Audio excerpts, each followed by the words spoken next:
Howdy, folks. Big Anklevich here, podcaster, author, and carnivore, and it is Saturday, which means it is day 8 of our challenge, our beef, butter, bacon, and eggs challenge that Marshall Latham and I are doing together. How did today go? Well, today I was fasting. I started later than usual. I had decided, okay, I'm going to fast now, but then just like a couple hours into fasting, I was like super hungry and said, you know what, I'm gonna eat something and then I'm gonna start the fast. And so I went to Wendy's and I bought a whole bunch of hamburger patties and ate those and then started my fast. So it's probably gonna be shorter than usual. I don't think I'll even make it to 40 hours, but it's close enough. It's good enough for me. I'm sure it'll still do me a world of good. But yeah, it was tough.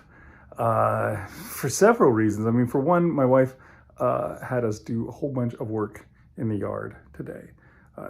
Spring comes a little early here in Houston, and so yeah, we had to get out there and get going because once summer hits, once the hot weather comes, it's miserable to be out working in the yard. So we got out there and we did some stuff in the yard today, and I was so tired doing that stuff. Like we were hauling rocks and things like that, and oh my gosh.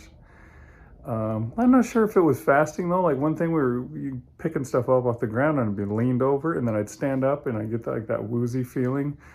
And one of my daughters says, "Is that because you're fasting?" But then my other daughter having the same problem. So obviously it wasn't. You know, you lean over, I don't know, all the blood rushes to your head, and then you stand up and it rushes back out or something, and then you're like, whoa. I'm not sure what it is that causes that feeling of getting that when you stand up. But I was really tired from fasting, and then of course later we went grocery shopping, and that's tough to do fasting. I wanted everything that I saw. It's hard to not completely destroy your budget. But of course, the good thing is I can't eat everything that I see because I'm doing lion diet, which is pretty restrictive. So there's a very few things that you can pick, which makes it a little better, I guess, a little easier. But anyway, sorry I'm going on for a long time. But let's jump over and see how Marshall did. Hello there. It's day 8. And so it's been a full week since we've been doing the beef, butter, bacon, and egg. And I stepped on the scale this morning and found that I had lost 4.8 pounds in this week. So that's a good start to my weight loss journey here. And, you know, I know you're going to get a lot of that when you first start.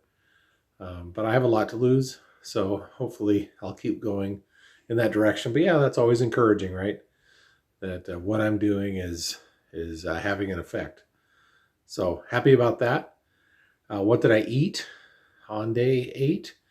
I had a bunch of scrambled egg, like 6 eggs scrambled up, and then I had cut up some of those meatballs that my wife made, like 5 of them, I think. Cut those into quarters, threw those in there with the scrambled eggs, and I think I threw in some bacon bits as well as I was making that. So yeah, that was really good. Enjoyed that. Filled me up quite a bit.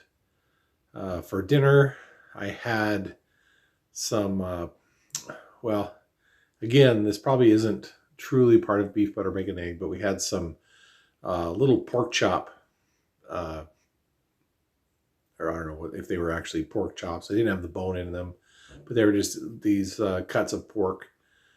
And so we ate those up, or cooked those up, and had those with a bunch of bacon. And so maybe the bacon was enough. And I think the thing there, I mean, not that pork is bad for you, but they were very lean cuts of pork. So if you're going to have pork, like you should have bacon or pork belly where there's a good generous amount of fat in there with the pork. But anyway, we needed to finish those up. They've been in the fridge for a while and we didn't want them to go to waste. So we just ate those up, and they were good. And that's it. So it's been a full week here, and don't see any signs of slowing down or stopping doing this. It's kind of nice to have my wife doing it along with me. She's going to do it at least for another week. So here we go. Okay, there you go. Thanks, Marshall. Good job. Keep it up. And we'll see you guys again here next time on Big Anklevich on Health.